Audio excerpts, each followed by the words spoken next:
ఓం నమ శివాయ. సదాశివసమారంభాం నీలకంఠాచార్యమధ్యమాం అస్మదాచార్యపర్యంతాం వందే గురుపరంపరాం.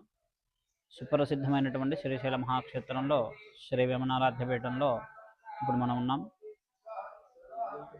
భక్తుల యొక్క కోరిక మేరకు వారి యొక్క సంకల్పాన్ని మాఘమాసం యొక్క విశిష్టతని తెలియజేయమని చెప్పి కొంతమంది కోరారు. కావున ఈ యొక్క సందేశం అందరికీ కూడా ఉపయోగపడుతుందని, మాఘమాసం యొక్క విశిష్టతని అందరూ తెలుసుకొని ఈ యొక్క మాఘమాసాన్ని అందరూ కూడా వినియోగించుకోవాలని చెప్పి కోరుతూ మాఘమాసం యొక్క మాఘ పౌర్ణమి యొక్క విశిష్టతను తెలియజేస్తున్నాం. మాఘమాసం అంటేనే దేవతలకి నిలయమైనటువంటి మాసం, దేవతలకి ప్రీతికరమైనటువంటి మాసం అని చెప్పబడచ్చు.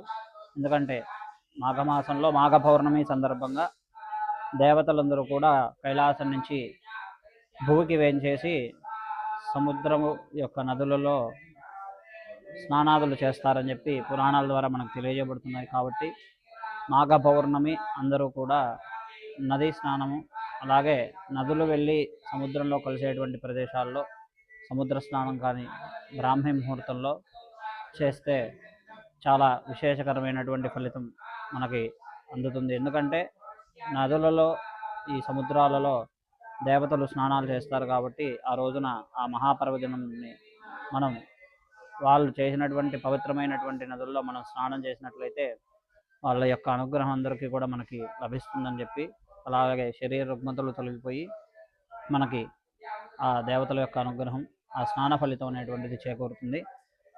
అలాగే ఆ మాఘ పౌర్ణమి స్నానానంతరం ఈశ్వరుడికి యొక్క విశేషమైనటువంటి మాసం కాబట్టి మహామాఘి అని పిలువబడుతుంది ఈ యొక్క మాసం.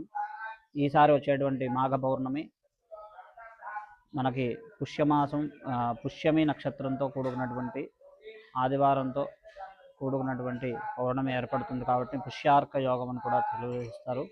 ఈ యొక్క పౌర్ణమి అందరూ సద్వినియోగం చేసుకొని ఆ మాఘ పౌర్ణమి రోజు స్నానానంతరం ఈశ్వరుడు యొక్క అభిషేకము, అలాగే రుద్రహోమం, చండీహోమం వంటి కార్యక్రమాలు చేసినట్లయితే విశేషమైనటువంటి ఫలితం లభిస్తుందని చెప్పి తెలియజేస్తూ ఈ యొక్క మాఘమాసాన్ని, మాఘ పౌర్ణమిని సూర్యుడికి, ఈశ్వరుడికి, అమ్మవారికి ఎంతో విశేషమైనటువంటి మాసం కాబట్టి సూర్య నమస్కారాలు, ఈశ్వరుడి యొక్క అభిషేకము, రుద్రహోమాలు, అమ్మవారికి విశేష అర్చనలు, అలాగే చండీ హోమాలు ఇత్యాది కార్యక్రమాలు చేసినట్లయితే మనకి మంచి ఫలితం లభిస్తుందని చెప్పి తెలియజేస్తున్నాము.